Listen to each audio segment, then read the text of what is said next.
Good evening, and welcome to the YMCA of Greater Seattle's Y Community Conversation entitled No More Silence. My name is Dr. David Humphrey, and I am the Senior Vice President and Equity and Justice Officer for the YMCA. We begin by acknowledging the ancestral keepers of the land we gather on today, and we thank them for their immense contributions to our state and local history, culture, economy, and identity as Washingtonians. This Y Community Conversation is part of the Y's series of events for Native American Heritage Month, created in partnership with the Y's Indigenous staff and allies in collaboration with the YMCA of Greater Seattle's Equity and Justice Center of Excellence, and made possible in part by our learning partners. Indigenous women and girls experience more violence than any other group in the US. Homicide is the third leading cause of death among Indigenous women, and Native women and girls are murdered at rates more than 10 times the national average, according to federal data. A lack of attention and awareness can hinder action and aid, keep victims silent, and let victimizers carry on without being held accountable. Missing and murdered Indigenous women is a movement that advocates for the end of violence. Through advocacy, Mmiw seeks to draw attention to the high rates of disappearances and murders of Native people, seek accountability from leaders and law enforcement, and bring justice and closure to families. The objectives for today's conversation is to hold sacred space with community and awareness to the missing and murdered Indigenous women and girls epidemic among the Native American community with a trauma-informed lens, and through storytelling, highlight social inequities in the system and barriers to justice for these women and girls. Lastly, we want to stir all viewers to thoughtful act and advocacy for missing and murdered Indigenous women. Albeit in a virtual platform, we acknowledge the sacredness of this space. I invite Ali Neskai to provide opening prayer and blessing. Ali is a member of the Dene Nation. He is also a member of the White Eagle Singers Native Drum Group. Arlie, thank you for joining us, and we welcome you to begin the opening prayer. Yeah, yat eshidnet do shike she tatli chi in shia. Nanstej tkachini shnishla since a carni bushes chin. Twitchini dashiche, clash chi dashinella. Akot ego denenshla. So good to be with you this evening. Very honored to be invited and asked to help with this gathering. In these days, as I've gotten older and reflect back upon these requests, I always like to include those who are here, whether if it's a room or here we are in a virtual room. And it's good to hear the intent of this meeting and what you will be learning about and what you will be looking at in terms of the work you do in building stronger communities. So with that, I want to ask, what is it that you, in the position you have of service to communities, service to families, service to children, youth, what do you hope to gain from this session here this evening? And so if you would just put that in the chat, what do you hope to gain from this emphasis and what has been put together tonight in light of your role as a person supporting community, supporting families? Many of you also serve as advocates and liaisons between children and families, and also with different kind of agencies, whether that's law enforcement or judicial system or education.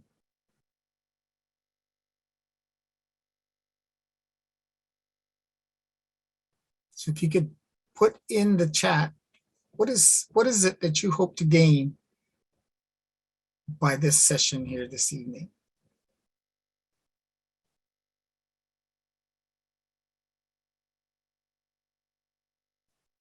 Is somebody watching the chat? Oh, there we go. Great. Here it comes, son. Thank you. Thank you. And I do this to help develop an understanding of our ways as Native people. And there's many stories about who we are and the creation stories of the people. I was just going over a creation story that goes back from the people along the Columbia River, and they're talking about the creation, the upcoming creation of humankind. And so the world was being prepared, and the call was made to all the animals and plants come together. And they said, there's a new being coming. There's a new being that is going to be here. And this new one's not quite like you. And the mention in the story says they are hairless. See, I'm hairless. But what they mean is we don't have any fur. Our bodies, we don't have any fur. And right now it's below 40 outside or just above 40. So we can't even go outside without clothes. And the implication is that as this new being who is us, humankind, we're pretty weak. We can't run fast. We can't hear very far. We can't see very far. We can't, like what other animals can do. We can't do that. And so as Native people, we understand then our dependence on all of life, all living things to help us to live, to help us to understand and to learn. And so that's why I've asked you to put these things in the chat. I'll read some of them. I hope I can have knowledge that I can share with others, some ways I can help to continue the conversation. I hope at least bear witness and advocate if I can. I'd like to gain some insight and knowledge into current issues. I'd like understanding knowledge. I hope to listen and learn. I hope to have increased awareness of the issue and its impact in community. I hope to understand this issue better. I hope to listen to better understand and advocate. I want to learn how to support and offer legitimacy to tribal students at my school. I would like hoping to be more knowledgeable so that I may better inform others, have a deeper understanding. I'm looking forward to learning more. So a lot of good thoughts that are coming in the chat. And some of you may have come across families with such tragedy. Some of you will be coming across families with such tragedy. So with that in mind, then I'll go ahead. So, Nastan Yadilhir, Yindina Nilchintian, Nano Seta, A.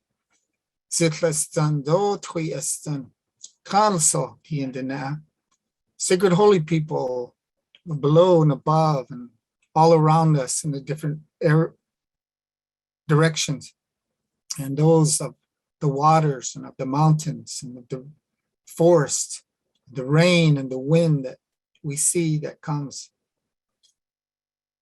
We see you every day as we travel in this life. We thank you for the gifts that you give to us, everything from our breath and water to our bodies and our relationships.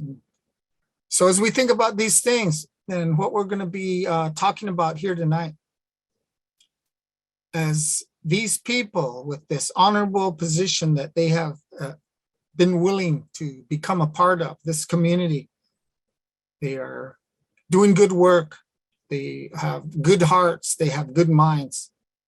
And so we ask for that good strength, we ask for that understanding, we ask for that strong community, and we ask that we will be able to, in these times that are very difficult, and what we're going through as humankind, everything from the pandemic to all kinds of different things of dividing us and splitting us, things regarding politics, things regarding different ways of how social organizations, all these things right now, it's just the world is so split. So while this is going on, we ask for some harmony, just like this water behind us. It's beautiful. And same thing is what we look for and ask for our life, so that we can persevere, like that's evergreens that are up there, that we can persevere and make it through this difficulty, so that we can still be that contributor to our communities. So myself, I ask for a good blessing for all of them. They do good work.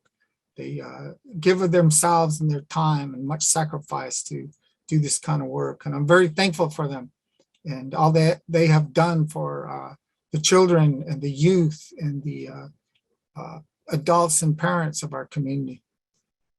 So with these things, then I'm going to go ahead and sing a song. And as our elders have taught us, when we sing these songs, then these thoughts, these intentions, we send them out.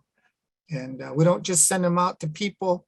We don't just send them out to some ethereal somewhere, but we send them out to all life that's around us, the earth, the sky, all these things. Right now, the rains are coming down and the winds, whatever is out there that has strength, that has nurturing, that it might hear us and what we're looking for. Ya hello, ya ya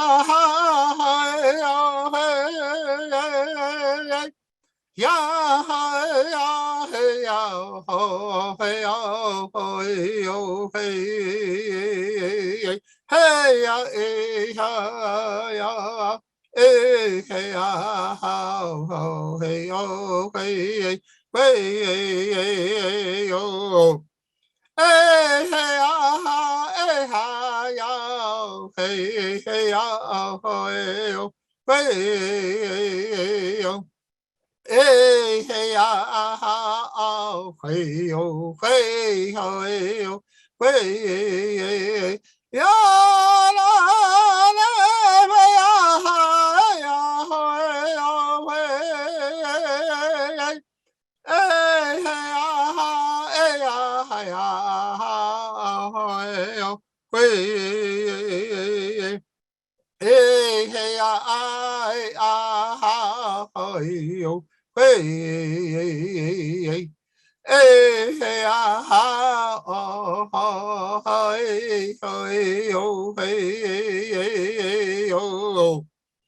hey, hey, ah, yeah, hey, ah, hey, ah, hey, oh, hey,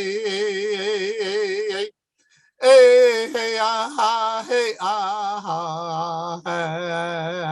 hey, ah, hey, ah, hey, ah, hey, ah, hey, oh.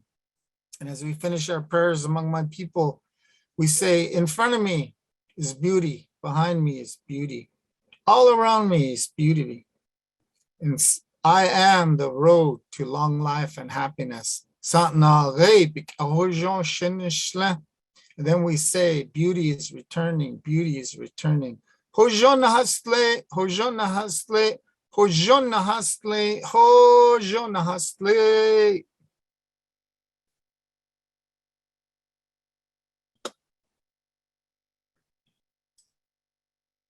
Thank you, Arlie.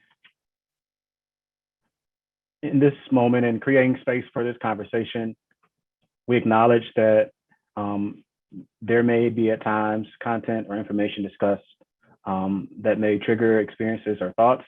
And we ask you to take whatever space that you need to care for yourself during this conversation, regardless of the content being discussed. In this moment, as we honor our ancestors, elders, women, and girls currently missing and murdered, we also would like to acknowledge the families in mourning and frontline workers advocating for stronger protections. And to acknowledge this, I invite you to join me in exhaling in deeply and slowly. So take a moment to breathe deeply in, breathe in, hold it, and release. Thank you.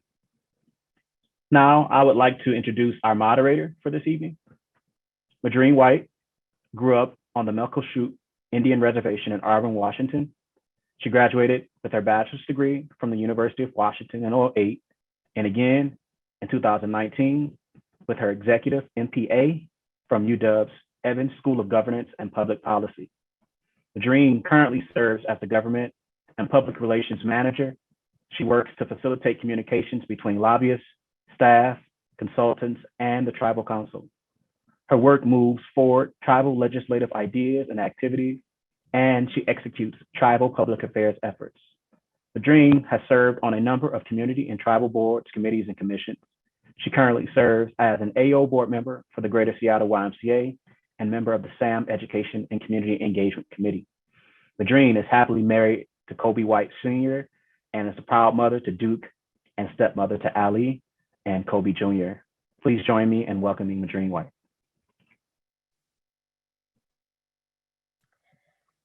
Hello, everyone. I hope you can hear me all right. And thank you, Dr. D, for that introduction.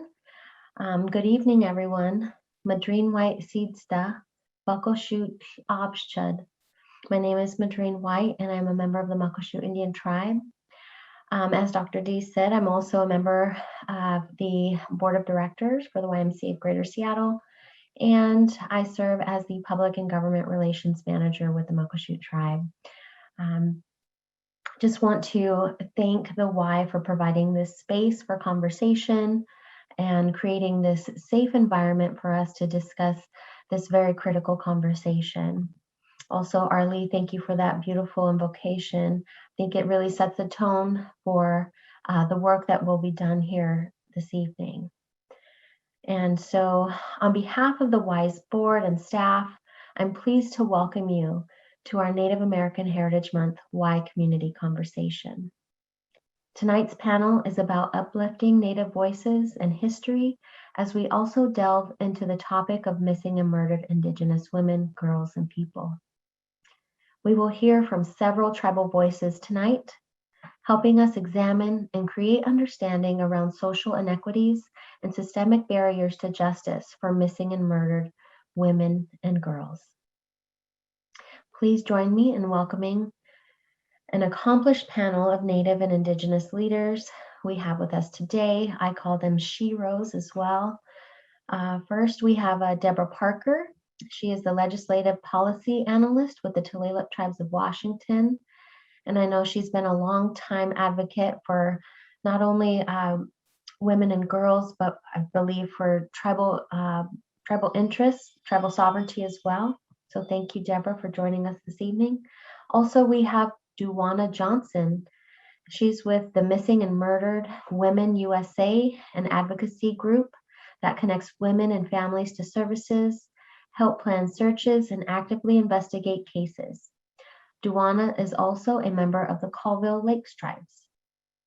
Thank you again, panelists, for joining us. I raise my hands up to you for the hard work, the time and dedication that you've taken in the work that you do to uplift Native voices and helping us tell our stories. Your advocacy efforts will echo in time. Now, to get started, I would like to take a moment to learn more about our panelists and what connects you to this work. Deborah, I wonder if we could start with you to introduce yourself and tell us a bit about the work and how you're connected to missing and murdered Indigenous women and girls advocacy. ACIA, Sit Sayaltsa, Sitsta, 12 Chaf Duflela, Haslahel. Good evening. My traditional name is Sit Sayaltsa. I'm here located in the Tulalip Reservation and in the homelands of my grandmother. She's Stahobsh, my grandfather's Lummi, and we are located throughout the Northwest Coast here up into the islands, Vancouver Islands. And my mother is Yaqui Apache from the South, and my parents met on a relocation program and had 4 beautiful children, and so I'm one of the beautiful childs. I'm a mom's baby girl, so still. But it's an honor to be here I'm actually the director of policy and advocacy for the National Native American Boarding School Healing Coalition. So that's a newer title for me since I started in June.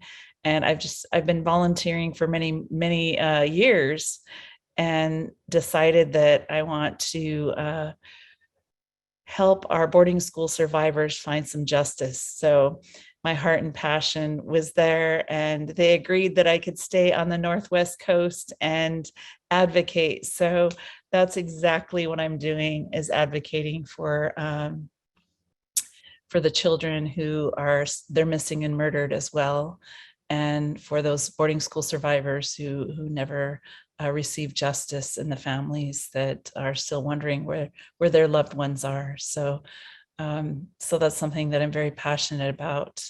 Also, I serve on the national board for the National Indigenous Women's Resource Center. And so we continue to advocate nationally and internationally on behalf of Native women, Alaskan Indian, Alaska Natives, and Native Hawaiians.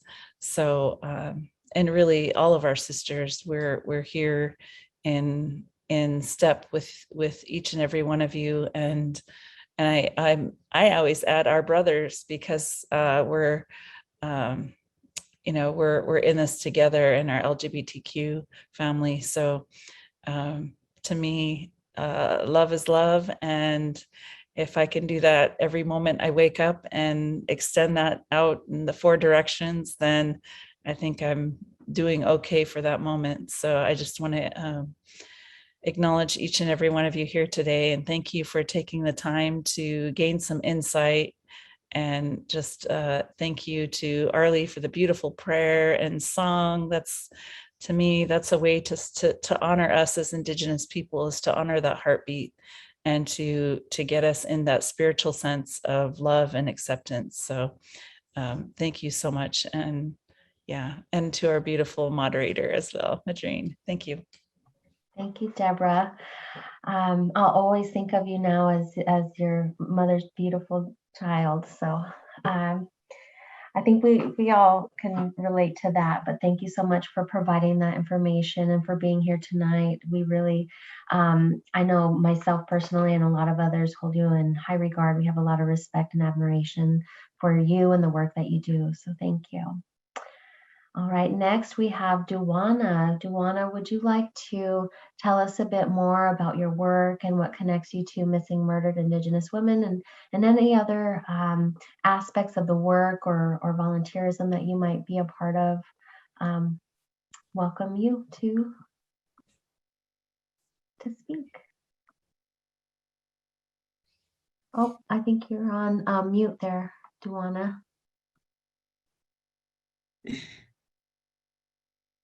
There.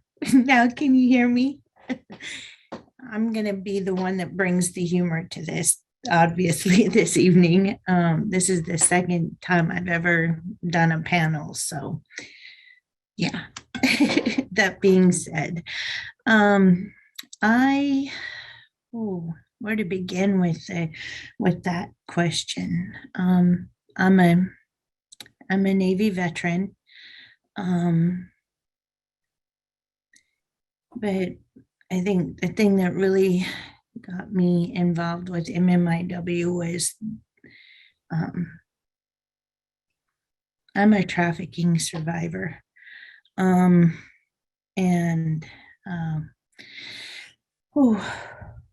just seeing how much help that is necessary just at the local level of the missing and murdered Indigenous women. Yeah, it's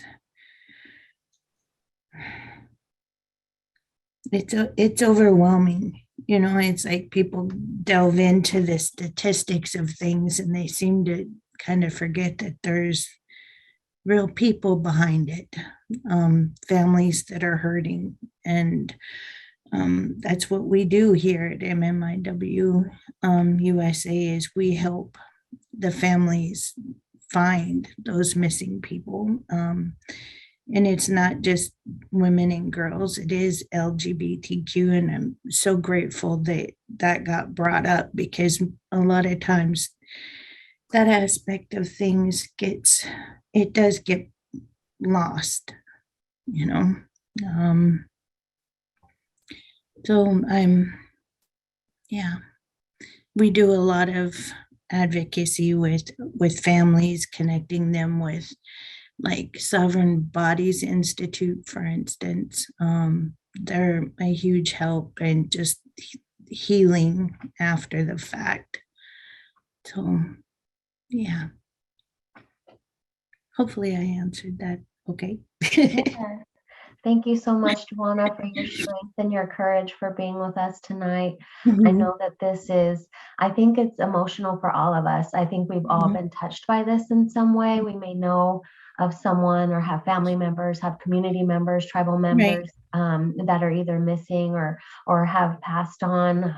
And so this is definitely something that touches all of our hearts. And so I thank you so much. And I commend you for being here this evening. And I want to say thank you for your service in the Navy, but also, of course, with the Mmiw.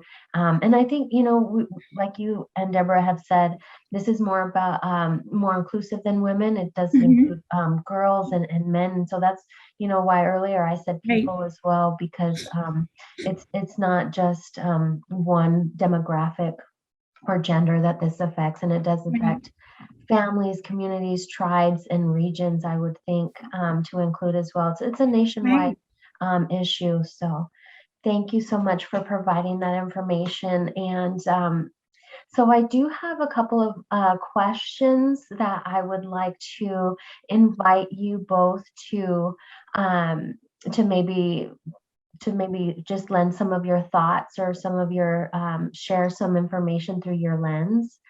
The first question I have, and I know that you kind of mentioned this already a little bit, but is there one thing or anything that you could share about Mmiw or women, girls, and people that most people would not know or realize? And I know that the issue of this, including, men and just people in general, has come up. Is there anything else? Duana, do you want to start? And then we can see if Deborah wants to join. Sure. Well, I know for me, what I've seen the most staggering is the ages of the missing. The numbers seem to be going down. It's like the average age right now for it's between 10 and 24. And a lot of these children are foster care involved. They have already been removed once from their families. So this just puts a bigger target on their back as far as being lost in a cycle of shuffle. And it just further exacerbates the issue of jurisdiction. And it removes them from our people, from their people.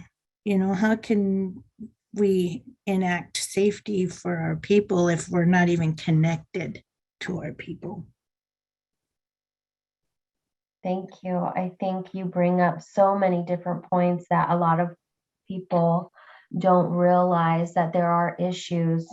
And that number is staggering. 10 years old. It's really shocking, but it's good to know the real information that's out there. So thank you for sharing. And then knowing that this affects foster kids as well. I can say I don't know if I feel surprised about that. I think a lot of times children in foster care, they're struggling, with family issues, I'm sure, spiritually, mentally, physically. And so it's just another sad fact. And then another issue you brought up, jurisdiction, when it comes to, I know there's jurisdiction issues. Usually there's, tribal, there's local, there's state, there's federal jurisdictions. Right. Maybe state, I guess it depends too on the state that you might be in. Yes. Right? Yes. Well, definitely. Well, and just like with my, just putting a piece of me out there, it's like, when you're in the foster care system and you're removed away from your culture, your people, and you're sent to a different urban setting or different area, who has jurisdiction over that child? Does a tribe still have jurisdiction?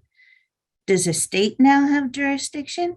Or are they just going to be labeled a runaway, which more often than not, that's the label that gets put on them, and that's what sticks. Mm. And that's heartbreaking to me. It is. I don't like that word. I hate it. I'm sure there's so many layers, there's complicated layers that gets into that. Right. Well, thank you so much. And I do want to give an opportunity to Deborah to also chime in on that question. So that would be, what is one thing or something about MMIW that most people would not know or realize? Well, I think that most people realize that this has been a longstanding issue in the United States, and longstanding. I mean, we can actually date it back to the 1800s, and we can look at the truth about what happened to the injustices that have been happening to Native communities. And as we go back, we look at some of the first genocidal policies, including, the U.S. boarding school policy. And it's largely been written out of the history books. There were more than 350 government funded and often church run Indian boarding schools across the U.S., many here in Washington state, including Tulalip tribes down the road from my house. Yeah. We had a children's jail where they put the children in. They had execution chair. I knew about that since I was younger, and they would strap the kids in, and many kids died. And so a lot of our kids from boarding schools never returned home. And this was all across the U.S. in the 19th and 20th centuries, and including there's still some open today. And Indian children were forcibly abducted by government agents, sent to schools hundreds of miles away. They were beaten, starved, sexually molested, physically, emotionally. I mean, everything you can horribly think of happened to Native children. It happened during this boarding school era, and we're finding out numbers of 80% plus of Native children were sent away. And I went to the University of Washington. I'm college educated. I studied, throughout my life, I've been a learner, and we didn't get these numbers, including most people don't know the numbers. I'm the director of policy, and I'm just finding out these numbers through working with the U.S. government and the Department of Interior. Thankfully, we have U.S. Secretary Deb Haaland, who is asking her department to please get the records and let's find out what happened. Why are these atrocities still occurring in our communities? Why are Indian women, why are they missing? Why are they murdered at sometimes 10 times the rate of other women in this country? Right. And so, there's so much to say to this, but the loss of our language, the loss of our identity, there's just compounds the issue to why Indian women are targeted. We're put on reservations. We're without the jurisdiction that has been, for us, when I was young, we would call the police and they'd say, well, are you on tribal land?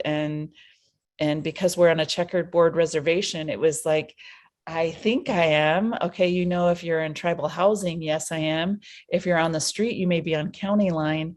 And so they would the calls would go unanswered because they didn't know, it was a jurisdictional nightmare. They didn't know where Right. the lines were. Our police officers were not trained.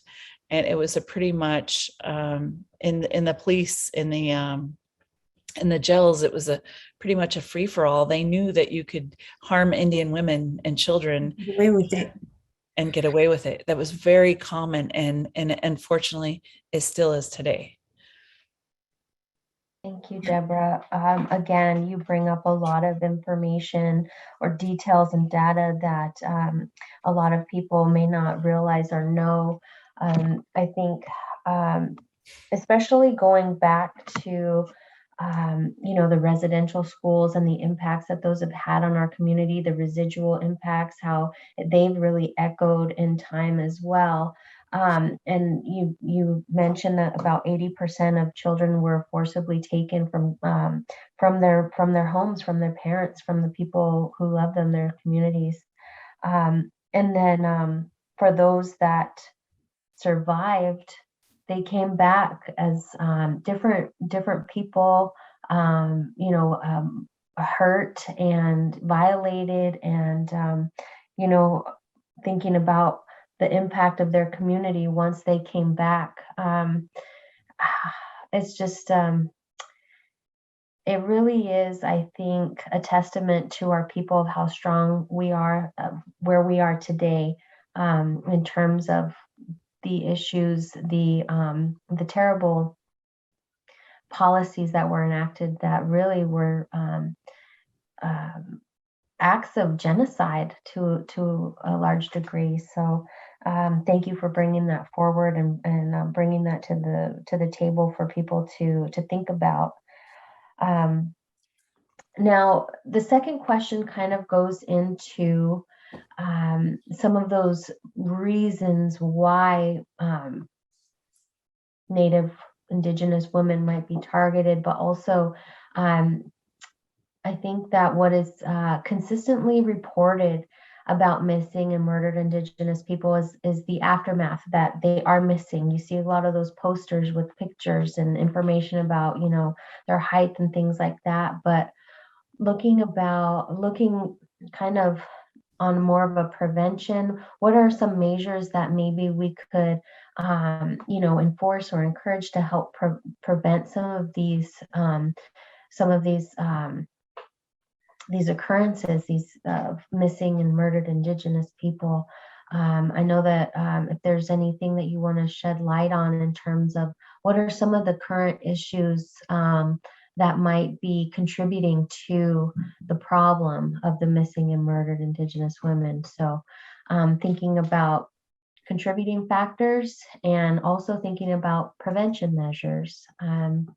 Deborah, do you want to start? Sure, yeah.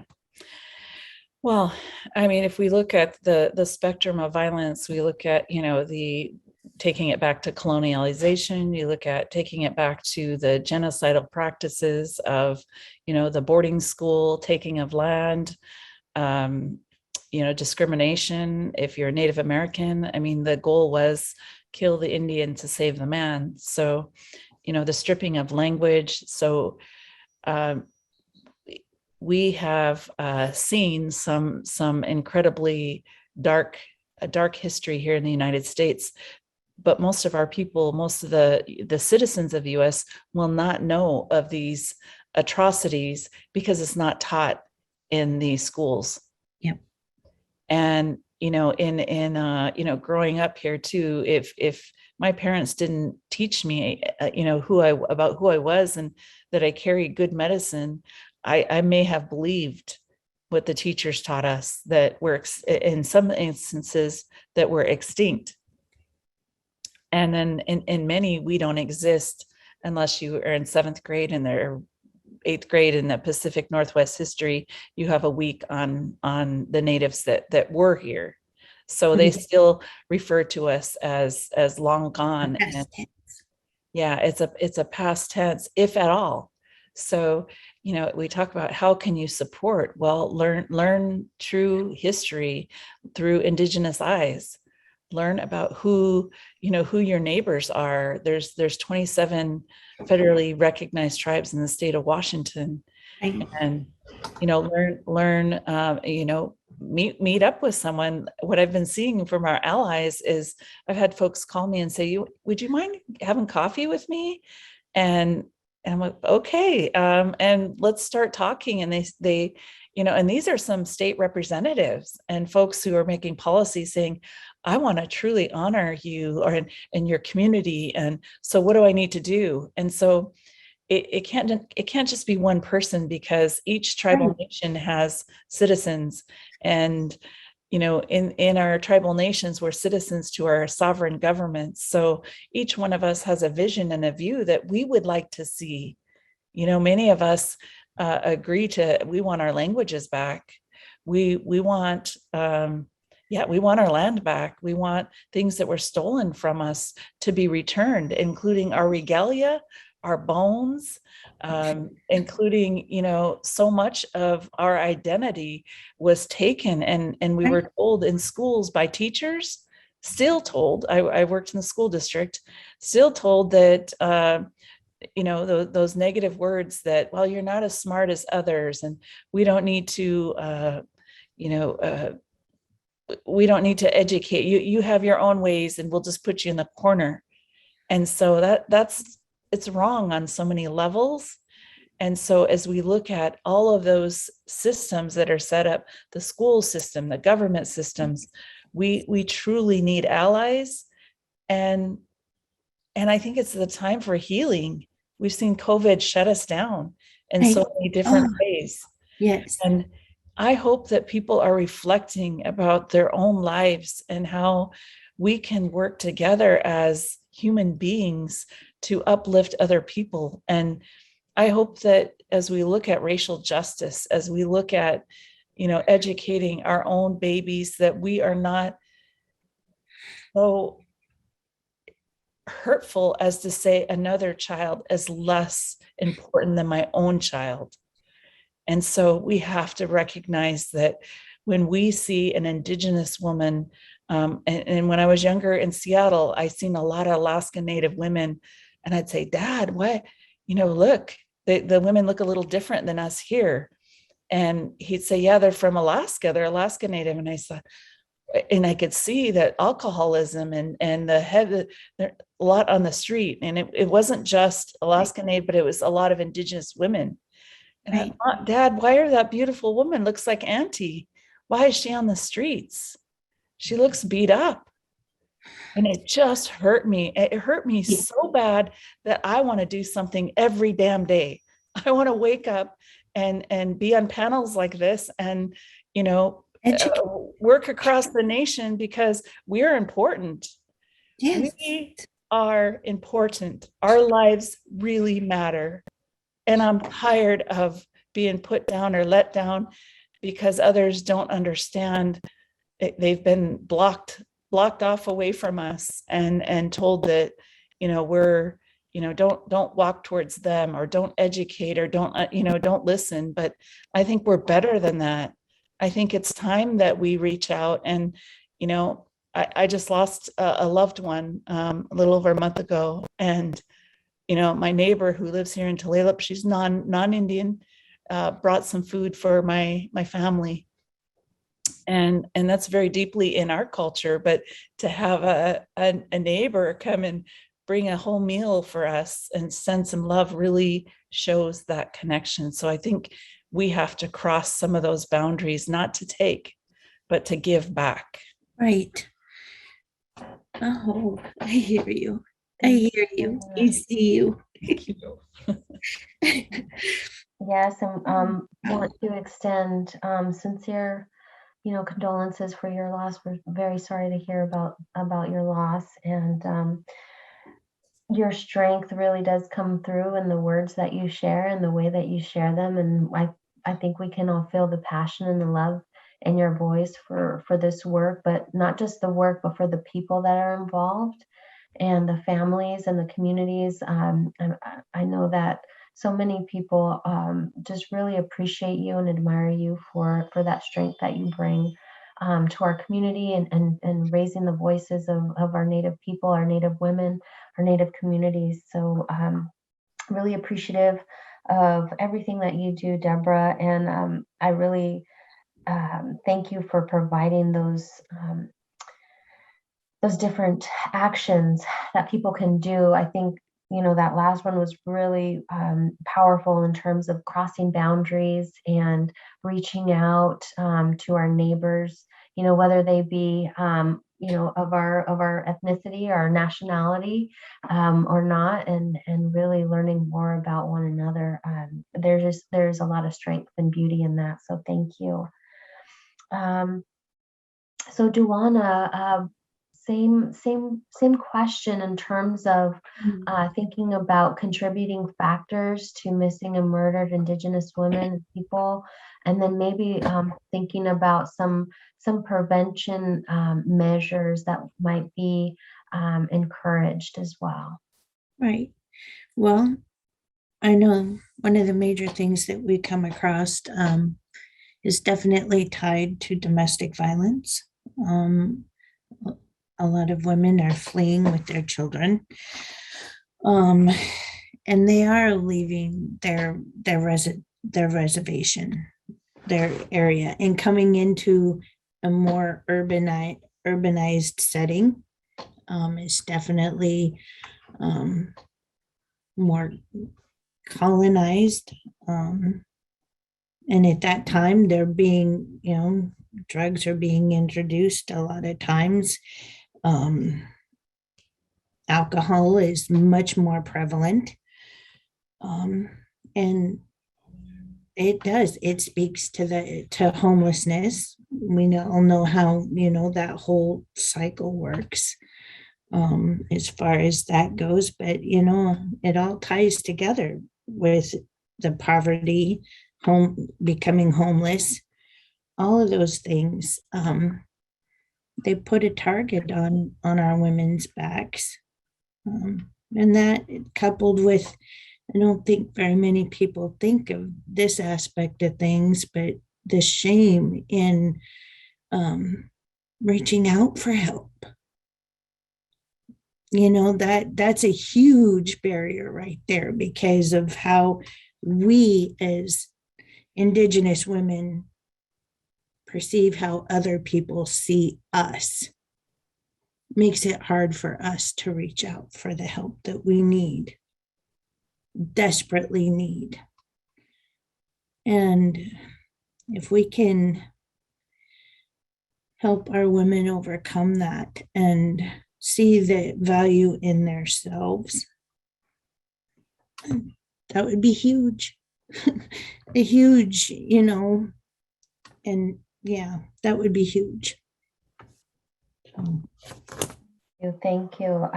I think you shed a lot of light on different aspects of, life as Indigenous women and people from the reservations. Everything from poverty and domestic violence and substance abuse. Those are huge contributing factors. And I thought you touched on something that just resonated with me. The fact of being ashamed or not having the strength or the ability to ask for help. I think that really goes back to a lot of other, contributing factors about women, and if they were to ask for help, what would that mean? Would that mean, would they, would something happen? Would somebody take their kids away? Or, what are the consequences for asking for help? Right. It opens the door for victim shaming, victim blaming. And, it's like, who wants to subject themselves to that? I know I didn't.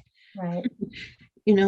I knew I needed help, but it's like, where do you go to when you're in an urban setting, and that's what you know you're being thought of.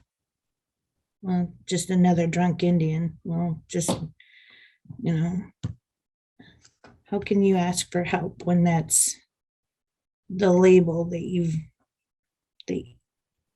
you're being seen through? We've got to remove that lens. We have to. It's gotten to a point where we're going to be heard. Well, thank you so much for bringing these issues to light. Again, I think it just broadens our understanding and then gives us space to really think deeply about these different contributing factors. So thank you. I believe we have about 20 more minutes. I think that should give us some time for maybe one or two more questions. And then hopefully someone from the Y will let me know when I need to wrap things up in terms of questions so that we can do a closing. But I know we do still have time for a few more questions. Just wanted to kind of do a time check there. But my next question is for Deborah. Wanting to ask about how much of your work has been implemented through grassroots advocacy and through the state legislative levels. And then also, what are some of the differences between state policy and the federal side?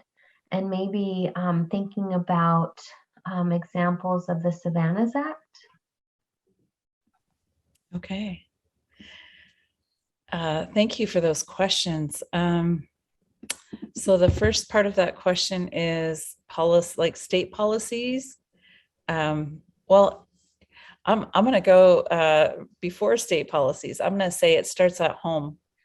It starts with yourself. It starts with your family and your friends.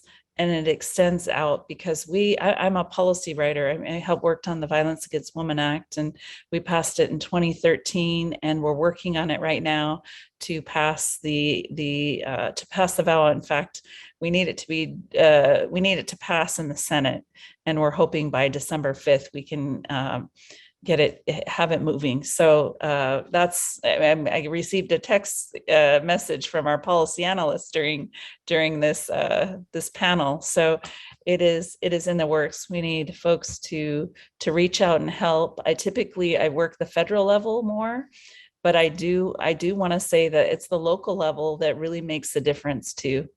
We need local legislators and family members, our YMCA partners here to join us in helping educate others to say, let's pass the VAWA, but let's also support legislation that supports Indigenous women. We may not have all the answers, but let's bring Indigenous women to the table. Let's bring our relatives who have been here since time immemorial to tell us how we should protect the sacred lands, how we should honor one another, because we live here together, we coexist, we co-manage. So why not have us at the table? And I think you'll hear some beautiful ways of connecting once we do bring legislation to life, once we do look at laws that help bring officers, federal officers and local jurisdictions to our reservations to help protect. And if you can't see us as Indigenous people, how are you to protect us? Thank you. If they can't even acknowledge that they understand what a treaty is, then how are people supposed to come onto the reservation and support us, or wherever we live in the city centers? I mean, we're not bound to one location. These are all our traditional lands. These are all my grandmother's lands. And I don't let the boundaries stop me from protecting, because it's our inherent right to protect. It's my inherent right to serve. And our teachings tell us that we must follow our traditions. That's our way of life. So as far as working in Washington State with legislation, we need to bring tribal leaders to the table.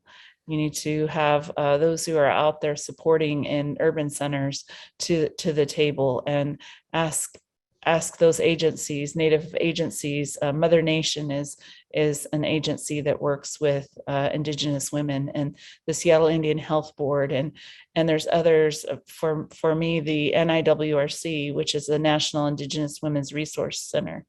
So you can go to niwrc.org and find out how you can help and support. But and you asked about Savannah's Act as well. So working to implement Savannah's Act, we have information on our website that can tell you some of the points in which we want to, that are important to us. We also have it's a 6-point action plan that would help answer questions for those who want to be allies. And that's for us to help reform the systemic barriers and to restore safety for our Indigenous women here in the United States. But again, it starts with you, with each person on this, in the Zoom. And I strongly believe that those who extend their hand out to others who have been suffering and trauma for many years, for generations, that you will be blessed for being that guiding light. You'll be blessed for offering your hand to that person that you may have seen as just an alcoholic, or a drug addict, or however people look down upon another human. I don't personally understand it, but I think it's time for change, and we need to hold ourselves accountable.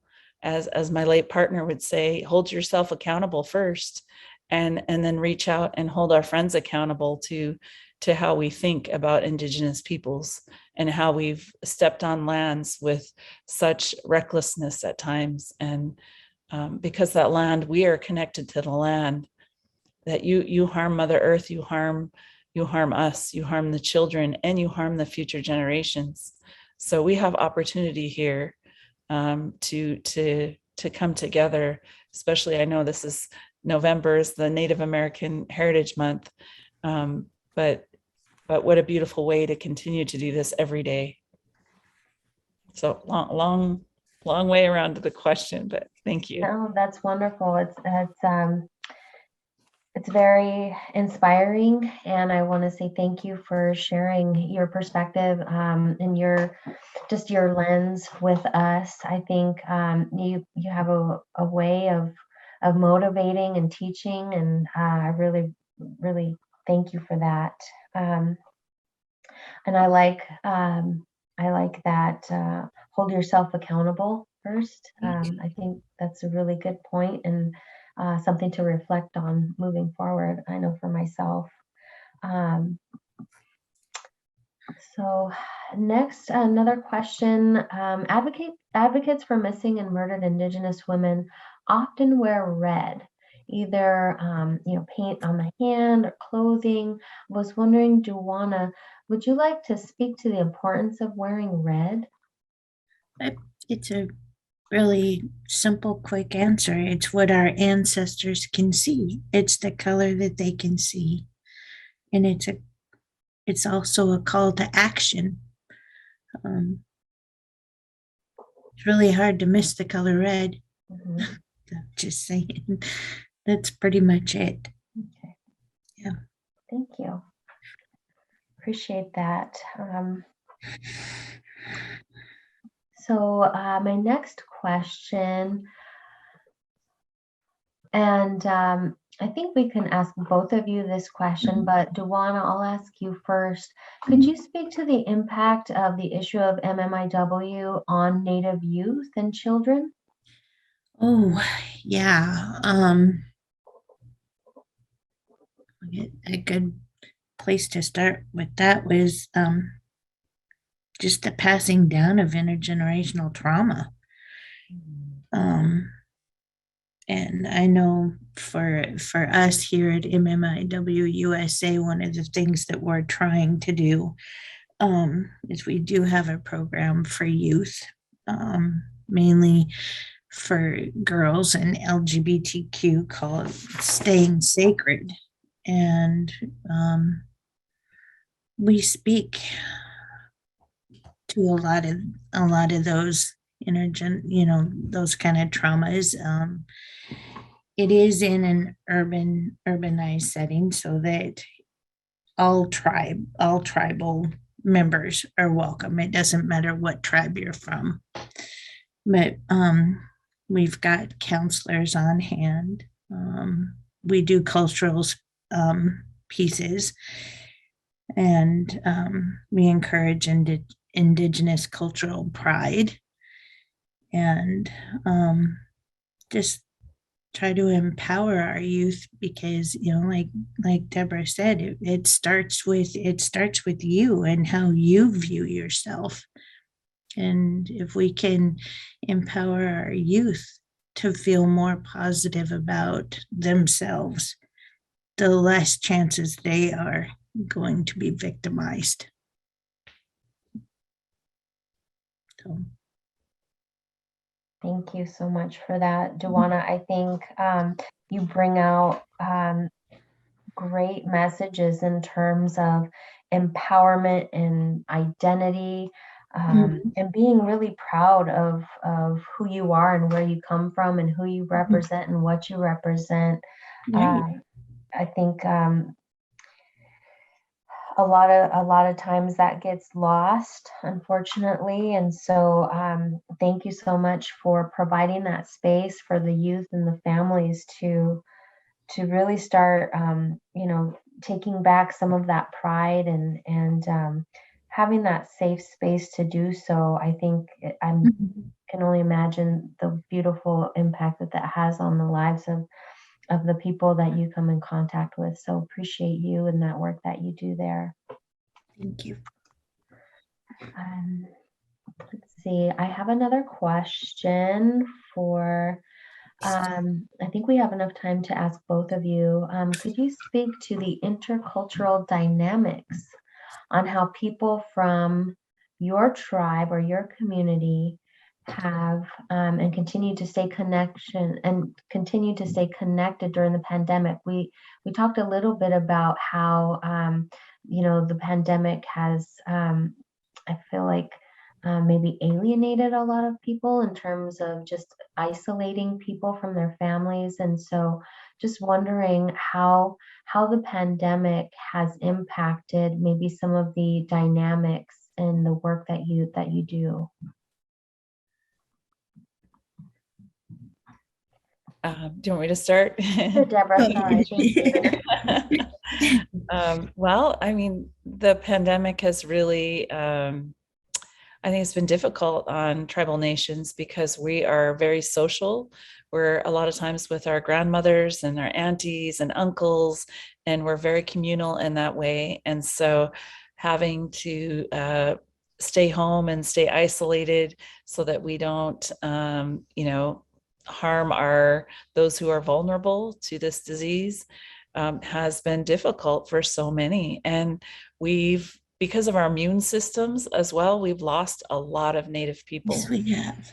And the disproportionate numbers are very, it's incredibly painful.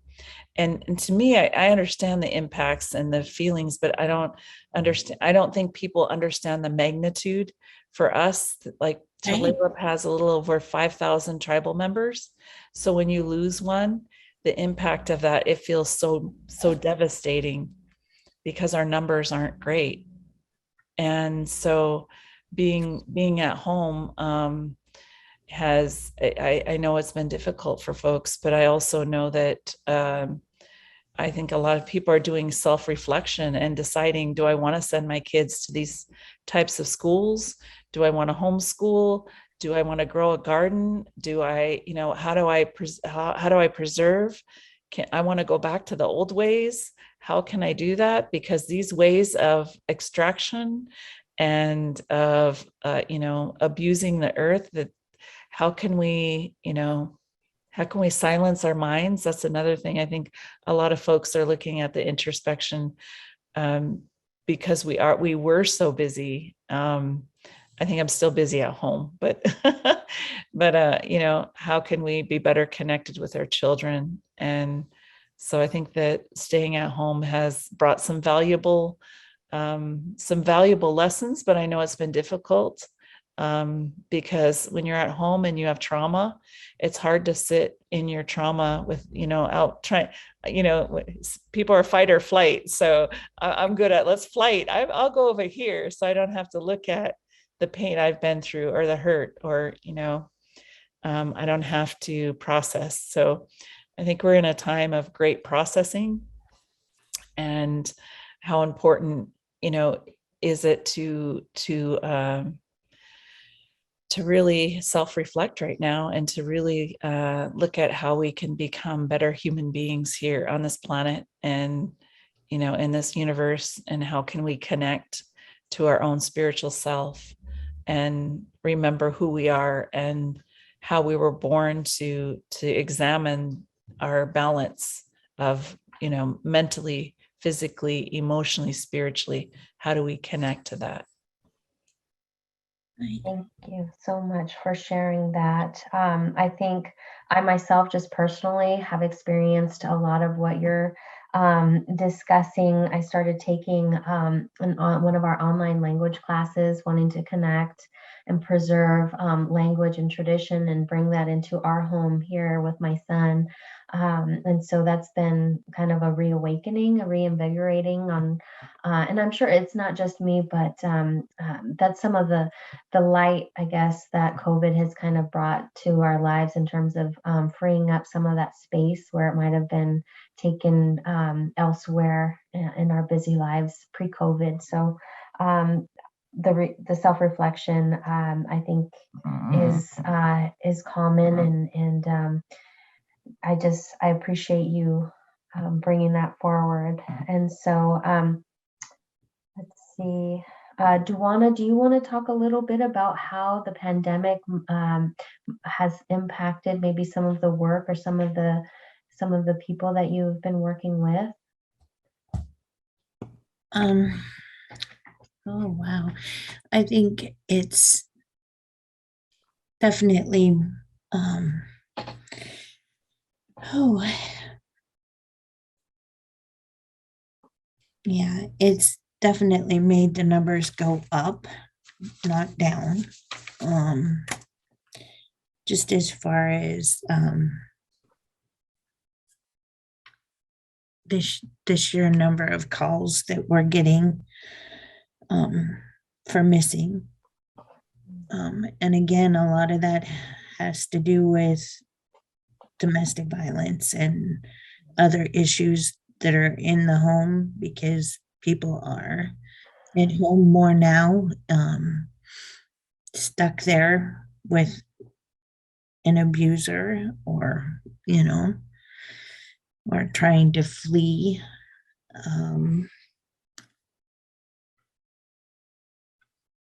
Yeah.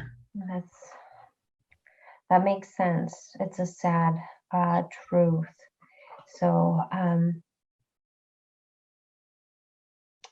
definitely want to send our prayers out to all of those people that are affected by this, not just the pandemic, but having to stay home with an abuser, or as Deborah said, you know, sitting in or with that trauma, and what do you do with it? How do you release yourself from that? I think is a question that'll plague us for a long time. I think we're coming to the end of our time here this evening. I wondered if there was a call to action for the audience from both Deborah and Duana. Duana, do you have a call to action for the folks that are listening? Yeah, well, just to just help us stay connected, just to area resources, and to advocate for us and our women, and listen, you know. I know for myself, it's like so many cues can be missed. It's like if you're not looking and not listening. We definitely need allies. We do. You know, I call on our local law enforcement, you know, the different area agencies, you know, doing what we're doing right now, talking about this issue. I know I look uncomfortable. I definitely feel uncomfortable. This isn't a nice topic to be talking about. But we have to. We can't be silent anymore. We can't. And we're calling on everyone to help us because it's not just our issue anymore. It's on all of us as a community to watch out for each other. Thank you. You're a very powerful, very strong woman, and want to say thank you for all of your contributions. I think you had some good points in terms of advocating and listening and connecting us with resources. I think those are all important points and calls to action. So thank you. Deborah, did you have any calls to action for listeners? Yes, absolutely. I'm going to start with probably one of the most pressing is that we help support the Violence Against Women Act. So if you, I think you can go to the NIWRC. I see the link is in the chat, but you can find out how you can support, which senators haven't supported the bill, and make phone calls and, you know, send letters. You can go to local media. There's a lot of things that can occur, but we need the goal date to introduce the Violence Against Women Act is December 5th. So follow the call to actions and, you know, help support Indigenous women. I think what you have on the screen, there's a lot of really good things. A bill that I recently wrote this summer, I believe, is with the National Native American Boarding School Healing Coalition. We worked with Senator Warren, Senator Murkowski, Representative Davids, and Representative Cole to introduce Senate Bill 2907 and House Bill 5444. So that's Senate Bill 2907 and House Bill 5444. That's the Truth and Healing Commission on Indian Boarding School Policies Act. And that was just introduced by Senator Warren on September 30th during the National Day of Remembrance. And that that'll be a commission. We're looking at a 5-year U.S. commission on examining the boarding schools and examining the violence. So examining, you know, the loss of our language, our culture, our history, and asking the U.S. to take some action. So that's a great start to, you know, to having us look at what truth means here in the United States, and let's examine that truth and pass this bill. And I really believe that once we have this information, we will start to feel very connected to, you know, to this world in a way that when you ask about our young people, you know, they can learn about what happened, the true history in the United States, and including we understand slavery and, you know, the boarding school era and assimilative policies that the U.S. government put forward to eradicate people of color and eradicate Indigenous peoples. So the call to action is just to stay woke and keep waking up and keep learning and sharing what we learn so that we can connect together and just build a better future based on mutual love and respect. Thank you, Deborah. A lot of really great encouragement there.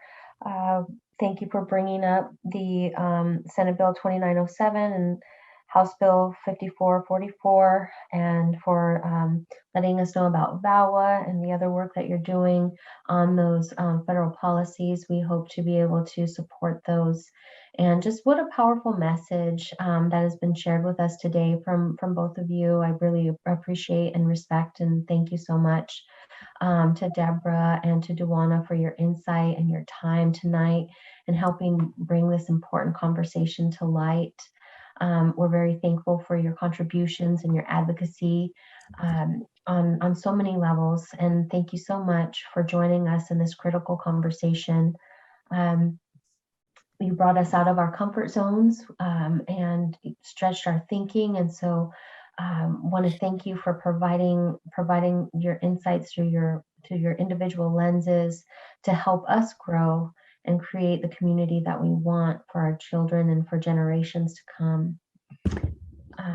So in closing, I'd like to say that in moments like these, there's issues that can seem insurmountable, but there are many big and small ways to get involved.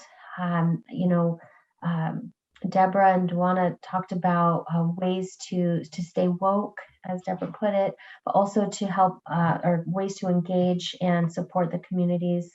And I know that I wanted to say thank you to all of you for your time and joining us here today. Also, want to acknowledge that May 5th is the Missing and Murdered Indigenous Women Day. Also, want to encourage working with local Indigenous communities to hold awareness and community healing events.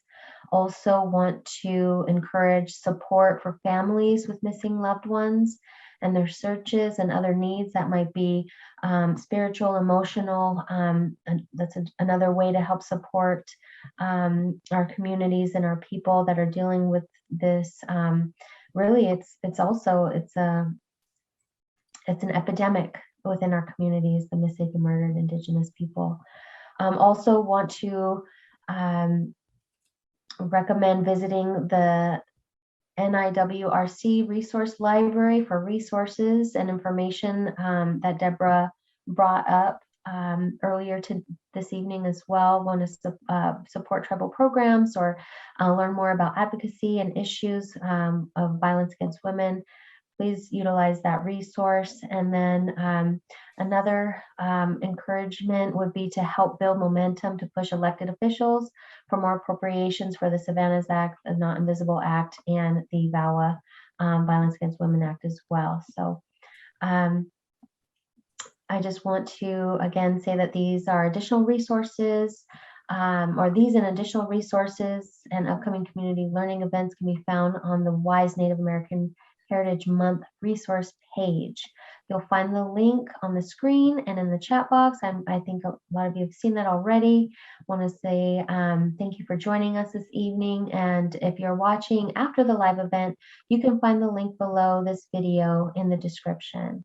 We hope that this conversation will inspire new dialogue with neighbors, friends, and family about the rich, diverse cultures and traditions that make our community great, and the way we can work together to reduce harm for each other. And finally, for those watching live, before we conclude tonight, to help inform future Y community conversations, we hope that you'll please take a moment to complete a short survey posted in the chat box.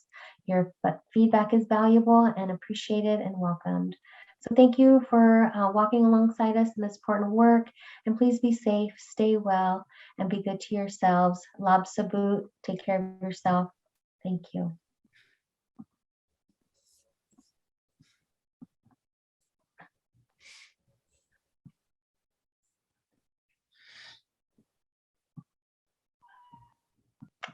So with that, I will turn it back over to our Y staff and let you help conclude this evening's discussion. You're still there with us? Thank you so much for facilitating, Madreen. Thank you all for attending, and please stay connected. We look forward to engaging you in the different opportunities that we have coming up to further promote our understanding as well as encourage action.